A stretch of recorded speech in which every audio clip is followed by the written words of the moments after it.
ہر اس پاکستانی کو پتہ ہے کہ جو آج اس ملک کو بچانا چاہتا ہے اس دلدل سے گرنے میں پھنسنے میں، سب کو پتہ ہے کہ ایک ہی راستہ ہے اور وہ ہے صاف اور شفاف الیکشن۔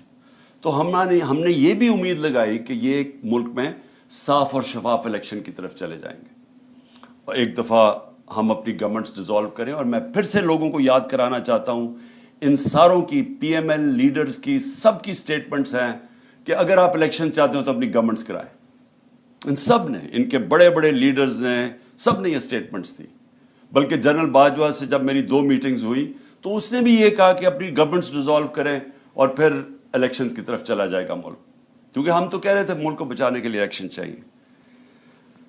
لیکن جو ہو رہا ہے پاکستان سے، جو سپریم کورٹ کے اوپر جس طرح کی واردات ہو رہی ہے، جس طرح ججز کے اوپر جس طرح ان کو اٹیک کیا جا رہا ہے، بلکہ اسمبلی میں جو زبان استعمال کی جا رہی ہے چیف جسٹس کے خلاف اور پاکستان کے سپریم کورٹ کے ججز کے خلاف، میں یہ سمجھتا ہوں کہ ہمارے ملک کے سامنے بہت بڑا امتحان ہے۔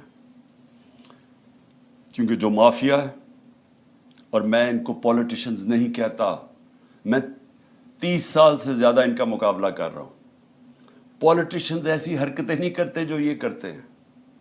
مافیا کرتا یہ ہے کہ یا خریدتا ہے آپ کو، اور یہ انہوں نے بے تحاشا رشوت کا استعمال کیا ہے، اور پھر یا پھر یہ آپ کو ڈراتے ہیں، دھمکاتے ہیں، بلیک میل کرتے ہیں، جہازوں سے تصویریں پھینکتے ہیں ننگی اپوزیشن لیڈر کی، یا وہ پھر ان کو ٹیپس بناتے ہیں، پھر ان کے گندی ٹیپس ان کو دکھانے کے لیے اور ہر قسم کا بلیک میل کرنے کی کوشش کرتے ہیں۔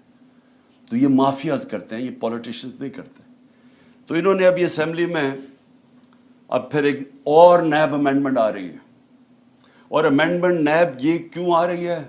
کوشش یہ کر رہے ہیں کہ کسی طرح انہوں نے جو این آر او لی ہے 2، جو پہلی نیب امینڈمنٹ کر کے، ان کو خوف ہی آیا ہوا ہے کہ کہیں جو عدالت میں نے کیس کیا ہوا ہے نیب امینڈمنٹس کے خلاف کہ 1100 ارب روپے اپنا معاف کروا رہے ہیں، تو جو کیس کیا ہوا ہے ان کو خوف ہے کہ اگر وہ سپریم کورٹ نے ان کی امینڈمنٹس کو رد کر دیا، جو انشاءاللہ ہونا چاہیے، کیونکہ دنیا میں اس کی کوئی مثال نہیں ہے کہ وہ پولیٹیشنز جن کے اوپر 1100 ارب روپے کے کرپشن کے کیسز ہیں، وہ آ کے قانون پاس کریں اور ہر شپ کے اندر اپنی کرپشن بچ جائے۔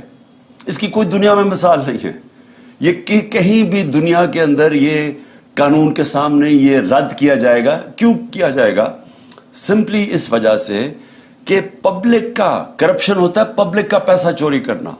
میرا کوئی پیسہ چوری کرے میں تو اس کو معاف کر سکتا ہوں، پبلک کا پیسہ چوری کرنا کوئی اجازت نہیں دے سکتا، کوئی ملک اجازت نہیں دیتا، نہ قانون اجازت دیتا ہے۔ تو لہٰذا انہوں نے اب ایک اور نیب امینڈمنٹ لے کے آ رہے ہیں، اور یہ میں آپ کو بتا دوں کہ یہ وہ کیبنٹ ہے، 60% کیبنٹ کے لوگ ضمانت پہ تھے کرپشن کیسز پہ، اور جو اس وقت پرائم منسٹر بیٹھا ہوا ہے، یہ اور اس کے بیٹے کو یہ انڈر ٹرائل تھے، ان کو سزا ہونے والی تھی۔ 16 ارب روپے کا جو مقصود چپراسی کا جو ایف آئی اے کا کیس تھا، اور 8 ارب کے جو انہوں نے منی لانڈرنگ کی تھی، 8 تو 24 ارب روپے کے کرپشن کے کیسز تھے جن کے اوپر ان کو سزا ہونے والی تھی۔ جنرل باجوہ نے ایک انڈرسٹینڈنگ دے کے تب بچایا شہباز شریف کو اور اس کو اوپر بٹھایا، کیونکہ شہباز شریف سے انڈرسٹینڈنگ یہ تھی کہ جنرل باجوہ کو یہ ایکسٹینشن دلوائے گا۔ یہ ساری ایکسٹینشن کے لیے اس نے کیا، اور انہوں نے اپنے آپ کو بچانے کے لیے۔ وہ اور بات ہے کہ نواز شریف اڑ گیا، کیونکہ نواز شریف تو بھولتا نہیں ہے، وہ جب تک امپائر اس کے ساتھ نہ ہو وہ اس کو سمجھتا ہے کہ وہ اس کے خلاف ہے، اس کو کوئی نیوٹرل امپائر کی اس کے ذہن میں سمجھ نہیں آتی، کیونکہ وہ جمخانہ میں بھی جب میچ کھیلتا تھا پہلے اپنا امپائر کھڑا کرتا تھا، وہ اس کے لیے چیٹنگ کرتا تھا، وہ امپائر اس کو پسند تھا۔ کوئی امپائر جو دیانتداری سے کام کرے اس کو وہ افورڈ نہیں کرتا تھا۔ تو اس نے جب پینما کے اندر سزا ہوئی نواز شریف کو، تو وہ کبھی نہیں بھولا کہ وہ سمجھا تھا کہ جو 2 بریگیڈیئرز تھے جے آئی ٹی کے اندر ان کی وجہ سے سزا ہوئی ہے، اور وہ کبھی اس نے معاف نہیں کیا، اس لیے ایکسٹینشن نہیں ملی۔ تو اب میں آتا ہوں کہ جو موجودہ حالات ہیں، موجودہ حالات اب یہ ہیں کہ 1 سال سے اس ملک میں کیا ہو رہا ہے. 1 سال میں ہمارے ملک سے جو کھیل کھیلا جا رہا ہے وہ صرف ایک ہے کہ جنرل باجوہ نے سازش کر کے ان پی ڈی ایم کے لوگوں کے ساتھ اور پھر ساتھ امریکنوں کو کہہ کے حسین حقانی کے ذریعے کہ جناب عمران خان نے بڑا اینٹی امریکن ہے تو اس کے کہہ کے گورنمنٹ گرائی. اس نے گورنمنٹ گرائی ایکسٹینشن لینے کے لیے.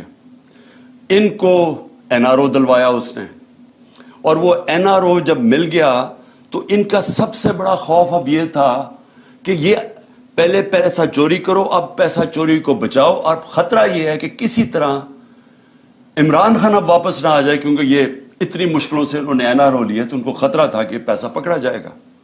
تو سارا ملک سے جو ہو رہا ہے وہ یہ یاد رکھیں, میرے پاکستانی یاد رکھیں کہ صرف اور صرف یہ اپنی چوری بچانے کے لیے یہ ملک کا سارا نظام تباہ کر رہے ہیں. اور جو افسوس ہے مجھے کہ ہمارے ملک میں وہ لوگ ہیں جو ملک کے محافظ ہیں, جن کے پاس پاور ہے, جو اسٹیبلشمنٹ ہے, وہ جا کے ان کے ساتھ کھڑی ہو گئی ہے. اور یہ مل کے ہو کیا رہا ہے کہ ملک کا نظام تباہ کیا جا رہا ہے صرف اور صرف کسی طرح عمران خان نہ آ جائے واپس. تو اگر آپ کو یہ سمجھ آ جائے تو پھر آپ کو سب سپریم کورٹ کے اوپر کیوں حملہ ہو رہا ہے, الیکشن کیوں نہیں کروا رہا ہے, کیوں نہیں پیسہ الیکشن کے لیے ہے, کیوں جناب سیکیورٹی پرابلم ہے, کیوں جناب سارے ادارے ختم کر رہے ہیں, کیوں کیئر ٹیکر گورنمنٹ, یہ سارا آپ کو سمجھ آ جائے گی. ایک 1 پوائنٹ ایجنڈا ہے, عمران خان نے نئی الیکشن موقع دینا جیت کے آئے, کیونکہ اگر وہ آ گیا تو یہ ساری جو ان کی چوری ہے وہ پکڑی جائے گی, وہ واپس پھر کیسز کھل جائیں گے, اس کا ڈر ہے. بس ساری جو موٹیویشن ہے وہ ادھر سے شروع ہوتی ہے. تو اس سے سارے ہمارے آج جمہوری ادارے جو میں نے آپ کو شروع میں کہا تھا سارے تباہ ہو رہے ہیں. ایک ایک کر کے ادارے کو انہوں نے کمزور کیا. آتے ساتھ ہی انہوں نے ایف آئی اے کو ختم کیا, کیونکہ ایف آئی اے میں شہباز شریف کے کیسز تھے. پہلے وہ ڈاکٹر رضوان کو اس کو پتہ نہیں کیا کیا, وہ بیچارے ہارٹ اٹیک سے مرا, پھر سارے گواہ مارے, 4 گواہ تھے جو سارے ہارٹ اٹیک سے مر گئے آتے ساتھ ہی. اس کے بعد انہوں نے نیب کے اوپر ایک پہلے اپنا چیئرمین لے کے آئے, کیونکہ 8 ارب روپے کے وہاں بھی کیسز تھے. پہلے اس کو وہ جو اپنا نیب کا چیئرمین لے کے آئے اس نے بھی آخر میں ہاتھ کھڑے کر دیے, اس نے کہا میں یہ نہیں آپ کے لیے کام کر سکتا. وہ بھی اس نے جا کے ریزائن کیا. اب ایک اور جنرل صاحب کو لے کے آئے ہیں کہ جناب اب آپ, نیب کا صرف کام رہ گیا ایک ہی چیز کہ کسی طرح اپوزیشن کو ہمیں کیسے دبانا ہے. سارے ان کو معاف کر دیے کیسز 1100 ارب روپے کے. اب کیسے اپوزیشن کے خلاف انتقامی کاروائی کرنی. ایف آئی اے کا کیا کام رہ گیا, ان کے کیسز ختم کر کے ہمیں ہمارے خلاف کیسے انتقامی کاروائی کرنی ہے. پولیس, وہ آدمی اسلام آباد میں جو لے کے آئے ہیں آئی جی, اس کو سزا ہونے والی تھی. سیف سٹی پروجیکٹ میں یہ پکڑا گیا تھا کرپشن میں, اس کو سزا ہونے والی تھی. شہباز شریف اٹھا کے اس کو وہاں لے گیا. اب کیونکہ اس کو ڈر ہے کہ اس کو سزا ہو جائے گی, وہ پورے اس کے غلط کام کرنے کے لیے تیار ہے. یہاں پولیس آفیسرز جو یہاں لے کے آئے ہیں یہ وہی پولیس آفیسر تھے جنہوں نے 25 مئی کو ہمارے پر ظلم کیا. ان پولیس آفیسرز کو الیکشن کمیشن جان کے واپس لے کے آئی. ہم نے الیکشن کمیشن کو خط لکھا کہ 22 ایسے لوگ ہیں گورنمنٹ آفیسرز اور پولیس آفیسرز, انہوں نے ہمارے پہ ظلم کیا تھا 25 مئی پہ. گھروں میں گھس کے, یہ کبھی پاکستان میں نہیں ہوا کہ رات کے اندھیرے میں 2-3 بجے رات کے انہوں نے گھروں میں گھسے اور لوگوں کو اٹھایا, دروازے توڑ کے اندر گئے, لوگوں کو پکڑ جیلوں میں لے کے گئے, عورتوں کو ہراساں کیا, نہ چادر نہ چار دیواری. انہوں نے 11 سال کے بچے کو اٹھا کے لے گئے جب باپ نہیں تھا. تو انہوں نے ان آفیسرز نے جنہوں نے یہ ظلم کیا تھا, اسی الیکشن کمیشن نے واپس ان کو لے کے آئے. اور یہ پھر میں کہنا چاہتا ہوں, ادارے, پولیس کا ادارہ, پارلیمنٹ کا ادارہ کیسے ختم ہوا. راجہ ریاض جو نون کے ٹکٹ پہ لڑنا چاہتا ہے اس کو اپوزیشن لیڈر بنا دیا. تو پارلیمنٹ بھی کبھی چلتی ہے اپوزیشن کے بغیر؟ پارلیمنٹ ختم. اب کیئر ٹیکر, مجھے ذرا یہ بتائیں کیئر ٹیکر کیوں بنائی گئی تھی؟ کیئر ٹیکر کا مقصد صرف ایک تھا کہ ایک نیوٹرل امپائر آئیں گے اور وہ صاف اور شفاف الیکشن کروائیں گے. یہ کیئر ٹیکر کا مقصد تھا. نہیں تو کیئر ٹیکر کی ضرورت کیوں تھی؟ کیئر ٹیکر یہاں کون سی ہے؟ کیئر ٹیکر وہ ہے جس نے بیٹھ کے, الیکشن کمشنر نے شہباز شریف کے ساتھ بیٹھ کے اور فضل الرحمان کے ساتھ بیٹھ کے